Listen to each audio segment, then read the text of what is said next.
Good evening, ladies and gentlemen. I am Assistant Professor Nagen Prasad Maurya from J. Sindhu PG College, Amroha. My today's seminar topic is climate change and resilience strategies. Now coming to the climate. What is climate? Climate क्या है? Climate एक particular area का जो average weather condition होता है कि उस area में कैसा वेदर है, करीब 25 से 30 सालों तक जो कंसिस्टेंट वेदर है उसको हम कहते हैं क्लाइमेट। अच्छा, अब हमारा ये प्रश्न उठता है कि क्लाइमेट हमारे लिए इंपॉर्टेंट क्यों है, क्लाइमेट हमारे लिए क्यों महत्वपूर्ण है। क्लाइमेट हमारे लिए इसलिए महत्वपूर्ण है क्योंकि हमारा जो पूरा जीवन है या किसी भी क्षेत्र के लोगों का पूरा जीवन जो है उस क्लाइमेट पर ही आधारित होता है, उस क्लाइमेट के आधार पर ही डिपेंड करता है। जैसे आप देखिए, हमारा रहने का तरीका, खाने का तरीका, हमारे जो घर वगैरह बनाते हैं, घर हमारे कैसे होंगे, हम कैसे कपड़े पहनते हैं, हमारा कलर, हमारे स्किन का कलर क्या है, और हमारे रहने का तरीका क्या है, बहुत सारे जीवन के हमारे पहलू जो है हमारे क्लाइमेट पे डिपेंड करते हैं। जैसे आप देखिए, आप देखते हैं कि जो अफ्रीकन कंट्रीज के लोग होते हैं उनका स्किन कलर देखिए कैसा है और वो कितना हार्श क्लाइमेट में रहते हैं। और आप देखिए जो यूरोपियन कंट्रीज के लोग हैं उनका स्किन कलर देखिए कैसा है और वो कैसे क्लाइमेट में रहते हैं। तो बहुत सारी चीजें हमारे क्लाइमेट से डिसाइड होती हैं और उनके खाने का तरीका, बहुत सारी चीजें हमारे क्लाइमेट की वजह से डिसाइड होती हैं। अच्छा, क्लाइमेट भी कई प्रकार के होते हैं। जैसे मान लो कहीं बहुत एक्सट्रीम कोल्ड है, कहीं एक्सट्रीम हॉट वेदर है, कहीं ट्रॉपिकल वेदर है। तो ऐसे ऐसे क्लाइमेट होते हैं हर जगह के अलग अलग। तो अब प्रश्न उठता है कि क्लाइमेट चेंज क्या है, जलवायु परिवर्तन क्या है। क्लाइमेट चेंज का मतलब होता है कि अर्थ का जो कंडीशंस है, जो क्लाइमेटिक कंडीशंस है उसका बदल जाना, जो मतलब लगातार जो कंडीशंस चल रही थी उसमें परिवर्तन हो जाना। अच्छा, उदाहरण क्या है इसका क्लाइमेट चेंज का। जैसे आप देखिए, राजस्थान के कई डिस्ट्रिक्ट्स जो कि बहुत फेमस थे, बहुत प्रसिद्ध थे आप डिजर्ट के लिए, कि वहां पानी बरसता ही नहीं था, वहां आज बाढ़ आ रही है। जैसे बाड़मेर देखिए, रिसेंटली आपने सुना होगा, पिछले कुछ सालों में वहां बाढ़ बाढ़ की कंडीशन आ जाती है।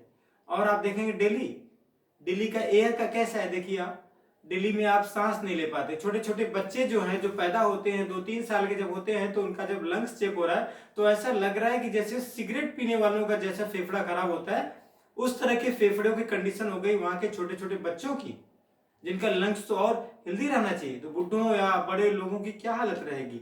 और इसके अलावा क्लाइमेट चेंज कैसे, जैसे सी लेवल राइज हो रहा है, टेम्परेचर राइज हो रहा है और बहुत सारे जगह सूखे पड़ रहे हैं। और सबसे बड़ा इफेक्ट है जो क्लाइमेट चेंज का है वो है ग्लोबल वार्मिंग। ग्लोबल वार्मिंग क्यों हो रही है? ग्लोबल वार्मिंग हो रही है ग्रीन हाउस गैसेस की वजह से। अब ग्रीन हाउस गैसेस कहां से प्रोड्यूस हो रही हैं? ग्रीन हाउस गैसेस प्रोड्यूस हो रही है बहुत सारे जो ह्यूमन एक्टिविटी, जैसे फैक्ट्रीज है, कार्स है, जो हम बहुत ज्यादा एनर्जी का कंजम्पशन कर रहे हैं, इनकी वजह से क्या है, ग्रीन हाउस गैसेज बहुत सारी मतलब प्रोड्यूस हो रही, बहुत सारी हम कार्बन एमिशन कर रहे हैं, कार्बन डाइऑक्साइड जैसी, कार्बन मोनोऑक्साइड जैसी गैसों का उत्सर्जन कर रहे हैं और हमारे वातावरण से ये निकल नहीं पा रही है। तो क्या कर रही है, ये यहाँ पे रह के हमारे जो हमारा वायुमंडल है इसको गर्म कर रही है।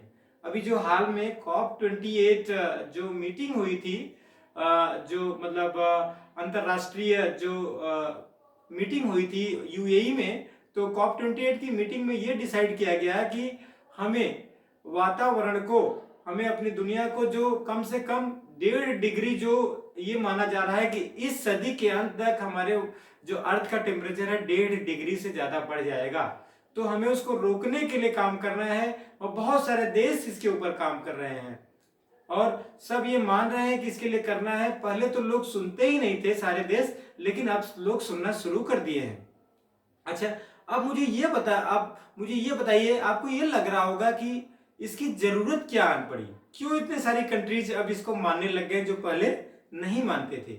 इसकी जरूरत इसलिए पड़ी क्योंकि जो हमारा अर्थ है इसको हमें आगे आने वाली जनरेशन्स के लिए अच्छा बना के रखना है। नहीं, अगर हम बहुत अच्छा बना पाए तो कम से कम थोड़ा कंट्रोल तो रखें, ताकि 20 साल 25 साल बाद जो हमारी आने वाली जनरेशन्स हैं उनके लिए अर्थ की कंडीशन और खराब न हो जाए। और जब हम पानी पीने के लिए गिलास उठाएं तो पानी की कंडीशन अच्छी रहे, जब हम बाहर निकले तो हमारे जो हवा आए कम से कम हवा लेने लायक हो, ऐसा ना हो कि हवा हमारे फेफड़ों में जा रही है और हम कह रहे हैं हम कैसे एटमॉस्फेयर में रह रहे हैं, हमारे बच्चे कैसे एटमॉस्फेयर में रह रहे हैं। तो इसलिए हमारे अर्थ को मेंटेन रखने के लिए, इसको क्लाइमेट के लिए हमें, क्लाइमेट के प्रति हमें और रिसिलियंट होने की जरूरत है। क्लाइमेट चेंज के रिसिलियंट बोले तो और लचीलापन रखने की जरूरत है।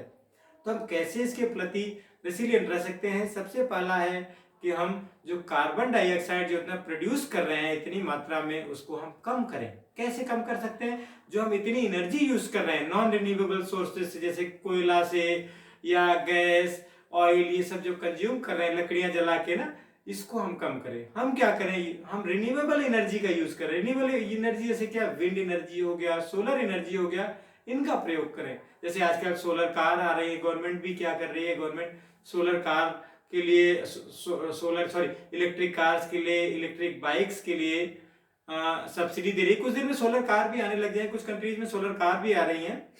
तो इस प्रकार से हम क्या कर सकते हैं? एनर्जी को हम सेव कर सकते हैं और ऐसी एनर्जी यूज कर सकते हैं जो ज्यादा पोल्यूशन पैदा न करे। इसके अलावा हम क्या कर सकते हैं? जैसे ट्री प्लांट करें। ट्री प्लांटेशन तो हम हमेशा सुनते हैं, लेकिन ट्री प्लांटेशन कहाँ करें ये सोचने की जरूरत है। क्या जहां पहले से ट्रीज है वहां प्लांटेशन करें? नहीं, हमें चेक करना होगा। जैसे जिन एरियाज में टेम्परेचर बहुत ज्यादा राइज हो रहा है, एक ही शहर में आप देखेंगे कि कुछ एरियाज हैं जहाँ पे 3-4 डिग्री टेम्परेचर ज्यादा है, उसी शहर के आप अगर थोड़ा सा रिमोट कोने में चले जाए तो वहां पे टेम्परेचर कम है। जहाँ टेम्परेचर ज्यादा है, बिल्डिंगें बहुत है, तो वहां पे हमें क्या करेंगे? वहां पे हमें ग्रीन एरियाज को बढ़ाने की जरूरत है। कैसे बढ़ा सकते हैं? जैसे रोड साइड में पेड़ लगाएं, लोगों को मोटिवेट करें, गमलों में पेड़ लगाएं, ये जो सरकारी जमीनें हैं, पार्क हैं, वहां पे खूब सारे पेड़ लगाएं और उनको डेवलप करें। इस तरह से हम क्या कर सकते हैं? क्लाइमेट को और लचीला बना सकते हैं, ताकि आने वाली जो हमारी जनरेशंस हैं उनके लिए हमारा अर्थ जो है एक सुटेबल प्लेस रहे, और वो हमें याद रखें कि हम उनके लिए अच्छा वेदर दे के गए, अच्छा क्लाइमेट दे के गए हैं। इसी के साथ मैं अपनी बात को समाप्त करता हूं। आपने मुझे इतने ध्यान से सुना और अपना समय दिया, उसके लिए आपका बहुत बहुत धन्यवाद।